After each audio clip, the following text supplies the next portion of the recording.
नमस्कार, मी माधुरी आपल्या पुणेरी तडका चॅनलमध्ये आपलं मनापासून स्वागत करते। घरातील कामं करत असताना आपल्याला भरपूर अडचणी येतात, पण या अडचणी दूर करायच्या असतील तर टिप्स अँड ट्रिक्स तर वापरल्याच पाहिजेत। तर अशाच काही भन्नाट आणि कमालीच्या आयडिया मी तुमच्यासोबत आज शेअर करणार आहे। व्हिडिओ खूपच युजफुल आहे, नक्की शेवटपर्यंत पहा। आवडल्यास मित्रपरिवारासोबत शेअर करायला विसरू नका। चला तर मग जास्त वेळ न घालवता व्हिडिओला सुरुवात करूया। तर इथे आपली पहिली टिप आहे काटेपिनसाठी। काटेपिन आपण जेव्हा पण वापरतो त्यासोबत एक दोन प्रॉब्लेम तर आपल्याला नक्कीच होतात। तो म्हणजे की जेव्हा आपण याला लावतो तर त्याची मागची बाजू उघडी राहते आणि ते दिसायला थोडंसं साडीवरती किंवा कपड्यावरती चांगलं दिसत नाही। सोबतच बॉल पिन नसेल तर ही कपड्यामध्ये खूप अडकते।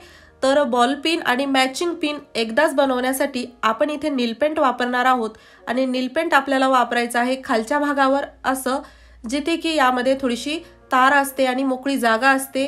नील पेंटमुळे ही जागा अजिबात उघडी राहत नाही आणि त्यामध्ये कोणताही दोरा अडकत नाही। सोबतच या भागालाही आपण नील पेंट लावून घेत आहोत।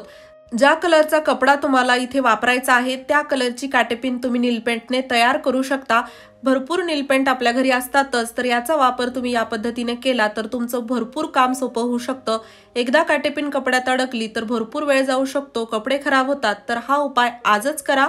त्यानंतरची आपली महत्त्वाची टिप आहे ती चिकटपट्टी। आपण जर कात्री नसेल किंवा धारदार कोणती वस्तू नसेल तर याला व्यवस्थित तोडू शकत नाही किंवा कट करू शकत नाही। पाहू शकता बोटाने तर अजिबातच हे तुटत नाही। तर यासाठी जर कात्री नसेल ऐन वेळेला कुठे अचानक तुम्हाला हे कट करायचं असेल तर आपल्याकडे कॉइन तर नक्कीच असतात अशा प्रकारचे चिल्लर। तर ते आपल्याला घ्यायचे आहेत 2 आणि एका बाजूने एक आणि दुसऱ्या बाजूने एक लावून आपण याला असं थोडंसं पकडायचं आहे आणि याला पकडून दोन्ही कॉइन आपण अशा प्रकारे दाबून खालच्या बाजूने ओढले की ही जी चिकटपट्टी आहे ती खूप छान कट होते। पाहू शकता अचानक कधी घाई गडबडीत कात्री नसते किंवा मिळत नाही तर हा तुम्हाला छोटासा उपाय केल्याने खूप फायदा होऊ शकतो। तुम्हाला ही चिकटपट्टीची ट्रिक या अगोदर माहित होती की नाही मला कमेंट बॉक्स मधून नक्की सांगा। आणि त्यानंतरची आपली टिप आहे मेणबत्तीसाठी। जेव्हा पण आपण मेणबत्ती लावतो त्यामधील जे पाणी आहे ते खाली गळतं आणि खाली जी जागा आहे ती पण खराब होते आणि मेणबत्ती पण वाया जाते। तर त्यासाठी आपल्याला हे दिव्यामध्ये ठेवायची आहे। पाहू शकता मी भरपूर दिवसापासून हा उपाय करते। दिव्यामध्ये भरपूर जी मेणबत्ती आहे त्याचं पाणी साचतं आणि घट्ट होतं। दुसरा दिवा लावण्यासाठी आपण याचा वापर करू शकतो।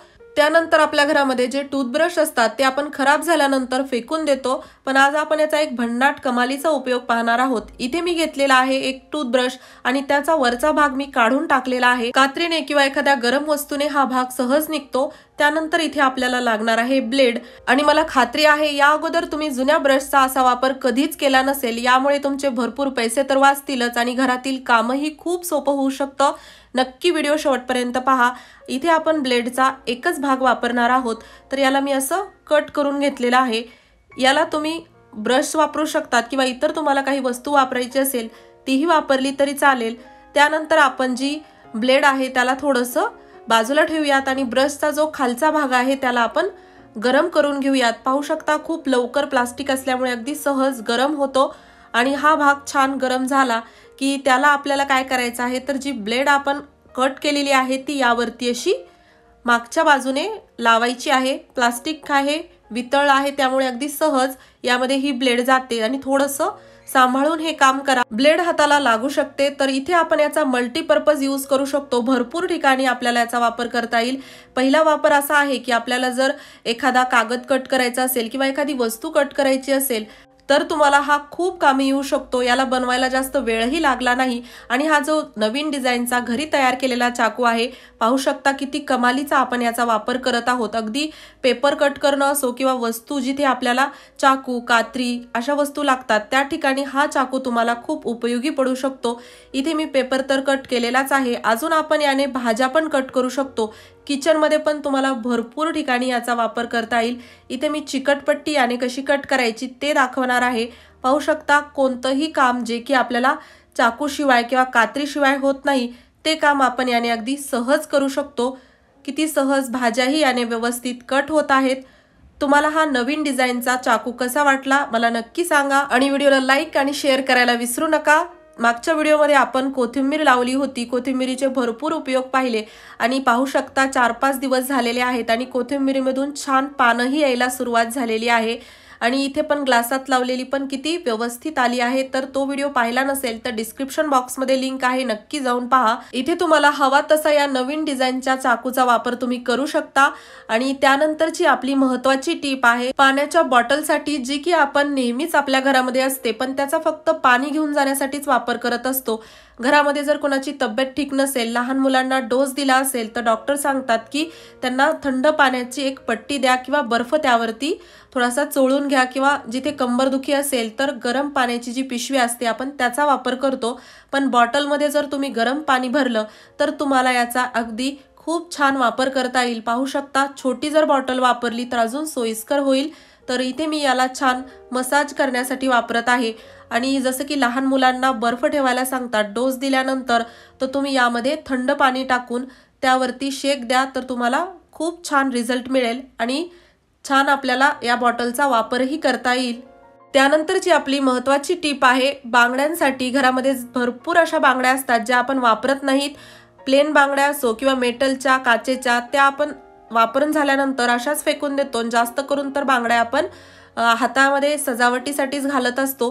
पण बांगड्यांचा आज आपण आगळा वेगळा वापर करणार आहोत।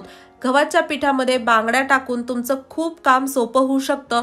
इथे आपण कोणत्याही बांगड्या वापरू शकतो, पण मी मेटलच्या वापरल्या आहेत। तुम्हाला जर काचेच्या वापरायच्या असतील तर काहीच हरकत नाही, पण एक लक्षात ठेवा, प्लेन बांगड्या वापरा, जेणेकरून यामध्ये जी चमकी आहे, खडे आहेत, ते आपल्या पिठामध्ये येणार नाहीत। आणि या बांगड्या पिठामध्ये टाकून आपला काय फायदा होऊ शकतो ते आता आपल्याला पाहायचं आहे। इथे मी पिठामध्ये बांगड्या टाकल्यानंतर पीठ आपण चाळून घेणार आहोत। तुमच्या लक्षात येईल, जेव्हा आपण पीठ चाळतो तर यामध्ये गाठी असतात, हाताने त्या गाठी फोडून चाळणीतून बाहेर काढाव्या लागतात। पण बांगड्या टाकल्यामुळे याला हात न लावता अगदी यामधील सर्व पीठ बाहेर येतं। किती सहज आपलं हे अवघड आणि किचकट काम जे होणार होतं ते सोपं झालेलं आहे। बांगड्यांचा असा वापर या अगोदर तुम्ही कधी केलाय का, मला नक्की सांगा। आणि आवडला असेल तर चॅनलला सबस्क्राईब जरूर करा। असेच उपयोगी व्हिडिओज मी तुमच्यासाठी घेऊन येत राहते। त्यानंतरची आपली महत्त्वाची टीप जी आहे ती आहे, घरातील ज्या खराब वस्तू असतात त्यांना आपण बऱ्याच वेळा तर फेकून देतो, पण याचा रियूज केला तर भरपूर फायदे होऊ शकतात। ही जी घासणी आहे ती थोडी छोटी झाली म्हणून आपण फेकून देतो, आणि ब्रश खराब झाला म्हणून तोही आपण फेकूनच देणार होतो, पण त्याचा दोन्हीचा वापर करून आपण एक नवीन टूल तयार करू शकतो। इथे मी ही घासणी या ब्रशवरती अशी लावलेली आहे आणि त्याला लावायचं आहे रबर। व्यवस्थित रबर लावायचं, जेणेकरून हे निघणार नाही, किंवा एखादी दोरी जरी बांधली तरी काहीच हरकत नाही। ताराची घासणी आपण छोटी झाली म्हणून टॉयलेट किंवा बेसिंग घासण्यासाठी वापरतो किंवा फेकून देतो, किंवा ताराची घासणी हातात घेऊन बेसिंग घासायचं म्हणलं तर हात खराब होतात आणि हाताला ओरखडे होऊ शकतात। तर असं आपण यावरती हे लावलं की आपलं काम खूप सोपं होतं। याला जर लांब करायचं असेल तर एक ब्रश यावरती अजून चिटकू शकता, म्हणजे तुमचे हातही खराब होणार नाहीत। हा व्हिडिओ तुम्हाला कसा वाटला मला नक्की सांगा। आवडला असेल व्हिडिओला लाईक करा, शेअर करा। चला तर मग परत भेटूया अशाच एका नव्या व्हिडिओ सोबत।